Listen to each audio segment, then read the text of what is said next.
ఒక నెల పడుతుంది.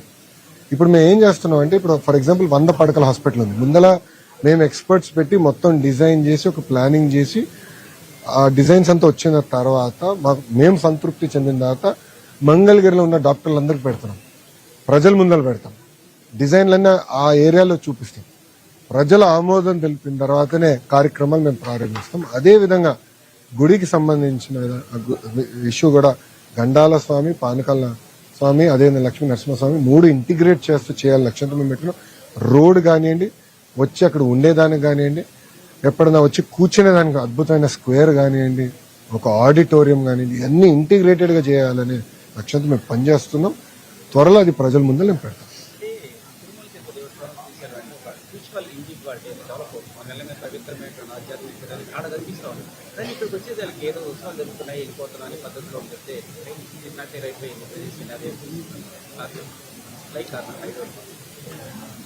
ఇప్పుడు ఒక్కొక్క గుడిని ఇంకో గుడితో పోల్చడం కరెక్ట్ కాదు. ఒక్కొక్క గుడికి దేవుడి దయ వల్ల వేరే వేరే స్థాయిలో ఉన్న గుడులు పోల్చడం కరెక్ట్ కాదని బలంగా నమ్ముతున్నా. మన ప్రభుత్వ అధికారంలోకి వచ్చిన తర్వాత ఉత్సవాలు కానీ అన్ని బాగా ఒక మాటలో చెప్పాలంటే ప్రెస్టీజ్ గా తీసుకుని చేస్తాం జరుగుతుంది. ఇంకా ముందు ముందు కార్యక్రమాలు చేయాలంటే దాంట్లో ఎలాంటి డౌట్ లేదు, చేయాలి. మంగళగిరిలో చూసే మన రోడ్లు కూడా చాలా చిన్న రోడ్లు. సో భక్తులు కూడా వచ్చినప్పుడు పార్కింగ్ కానీ అన్ని చాలా ఇబ్బందులు ఎదుర్కొంటున్నారు. దానికి ఒక ప్రణాళిక ఏర్పాటు చేసుకున్నాం. నేను అనుకునేది మంగళగిరి ప్రజలందరూ గర్వంగా ఇది చాలా అద్భుతంగా ఉంది చేయండి అని చెప్తారని నేను అనుకుంటున్నాను. ఎందుకంటే రోడ్ కానీ పార్కింగ్ కానీ అన్ని మేము డిజైన్ చేస్తాం. సో భక్తులకి ఇబ్బంది ఉండకూడదు, మంగళగిరి ప్రజలు కూడా అట్లా ఇబ్బంది పడకూడదు. 2 బ్యాలెన్స్ చేయాల్సిన అవసరం, అది బ్యాలెన్స్ చేసే బాధ్యత నేను తీసుకుంటాను.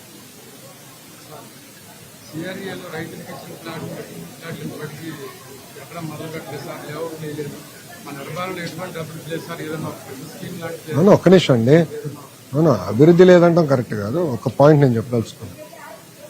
మీరు ఈరోజు చూస్తే మాకు గుంటల రోడ్లు వచ్చినాయి. మీకు విద్యుత్ విషయంలో మీరు చూస్తే చాలా డెఫిసిట్తో మాకు విషయాలు వచ్చినాయి.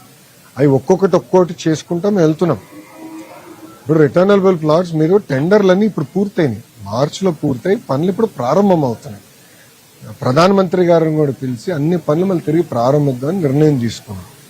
సో ఇప్పుడు మీరు ఒక మాట చెప్తున్నారు, వాళ్ళు ఫౌండేషన్ స్టోన్లన్నీ నీళ్ళు వదిలేశారు, డీవాటరింగ్ కూడా చేయాలి. డీవాటరింగ్ చేసాక టైం పట్టింది మాకు. ముందా డీవాటరింగ్ చేసి పునాదులు మళ్ళీ టెస్టింగ్ కి ఐఐటి మెడ్రాస్కి పంపించి అన్ని ఓకే అంటే దెన్ టెండరింగ్కి వెళ్ళి ఓకే పునాదులు ఓకే బిల్డింగ్ కట్టచ్చు.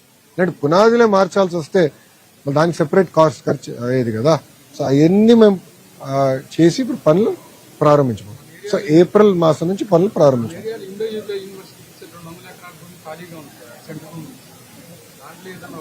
అదంతా కోర్టుకు వెళ్ళింది స్వామి, అదంతా కోర్టుకు వెళ్ళింది. అది కోర్టు, సుప్రీం కోర్టులో ఉంది ఆ ఇష్యూ. అంతా గందరగోళం చేసింది గత ప్రభుత్వం.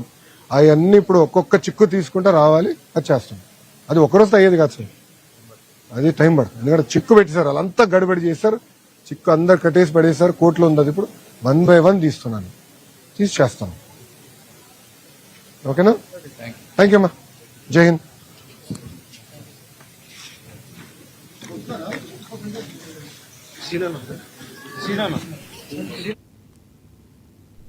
ఇవి ఇప్పటివరకు అప్డేట్స్.